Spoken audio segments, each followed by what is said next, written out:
कक्षा 8वीं, विषय हिंदी। कविता 1, हे मातृभूमि, जिसके कवि हैं राम प्रसाद बिस्मिल जी। राम प्रसाद बिस्मिल जी का जन्म 1897 में शाहजहांपुर उत्तर प्रदेश में हुआ था और इनकी मृत्यु 1927 गोरखपुर उत्तर प्रदेश में हुई थी। राम प्रसाद बिस्मिल जी जो थे वह एक महान स्वतंत्रता सेनानी, कवि और साहित्यकार थे। सरफरोशी की तमन्ना यह उनकी एक प्रसिद्ध रचना भी थी। बिस्मिल उपनाम के अतिरिक्त उन्हें लोग राम और अज्ञात के नाम से भी जानते थे। उन्होंने राम और अज्ञात के नाम से भी कई लेख और कविताएं लिखे थे। हे मातृभूमि, तेरे चरणों में शीश नवाऊं, मैं भक्ति भेंट अपनी तेरी शरण में लाऊं। मातृभूमि जिसे इंग्लिश में मदरलैंड कहते हैं, जहाँ पर हमारा जन्म हुआ हो।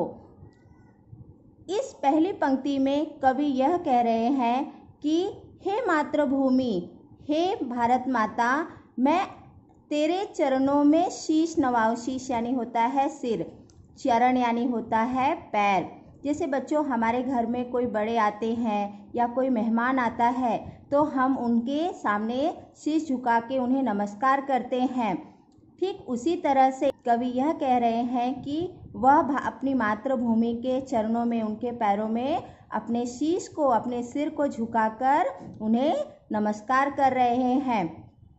मैं भक्ति भेंट अपनी तेरी शरण में लाऊं।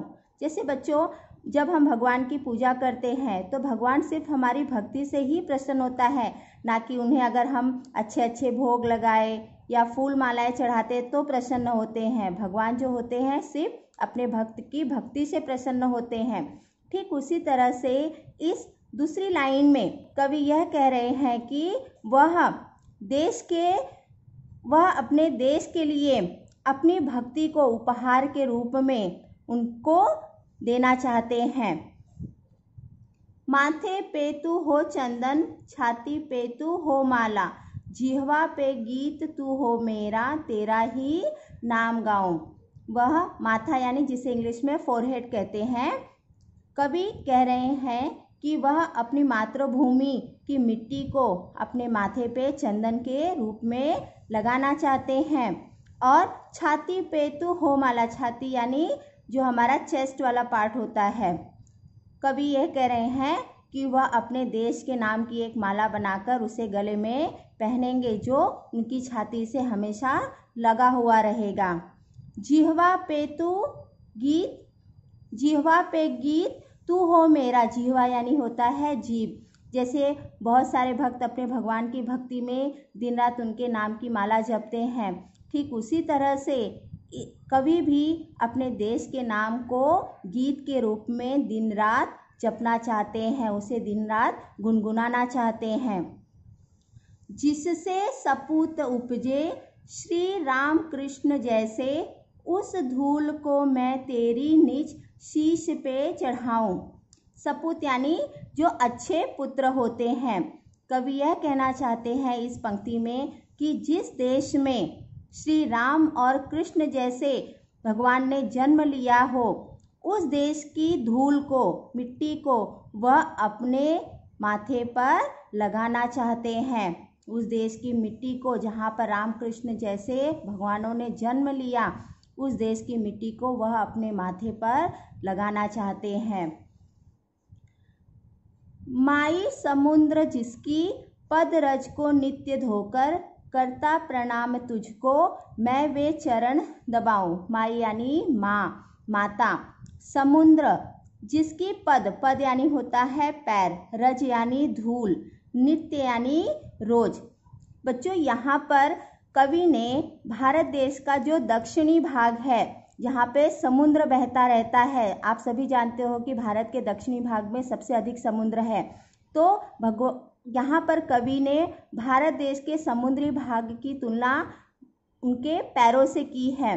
तो वो इस पंक्ति में कवि यह कहना चाह रहे हैं कि भारत देश के पैरों को समुद्र रोज अपने पानी से धो रहा है। करता प्रणाम तुझको मैं वे चरण दबाऊं। तो उन पैरों को, जो पैर रोज समुद्र धो रहा है, उन पैरों को वह दबाना चाहते हैं और उन्हें छूकर उन्हें प्रणाम करना चाहते हैं।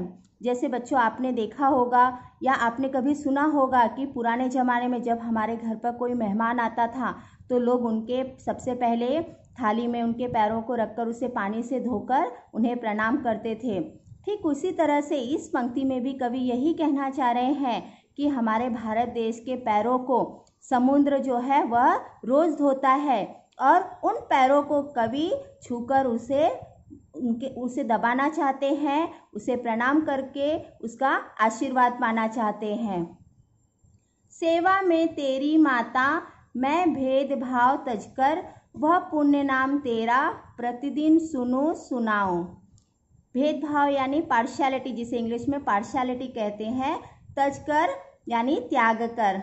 कवि यह कहना चाहते हैं कि वह अपने सारे भेदभाव, अपने मन के सारे मन मुटाव को अपने मन से निकाल कर फेंक कर इस देश की सेवा करना चाहते, भारत माता की सेवा करना चाहते हैं और अपने देश के पवित्र नाम को, पुण्य यानी पवित्र होता है, अपने देश के पवित्र नाम को वह लोगों को सुनाना चाहते हैं। हर किसी व्यक्ति को भारत देश के गुणगान गाकर सुनाना चाहते हैं और लोगों से भी, जो कोई भी उन्हें भारत देश के बारे में कुछ सुनाएगा वह सुनने के लिए भी वह हमेशा तैयार रहेंगे।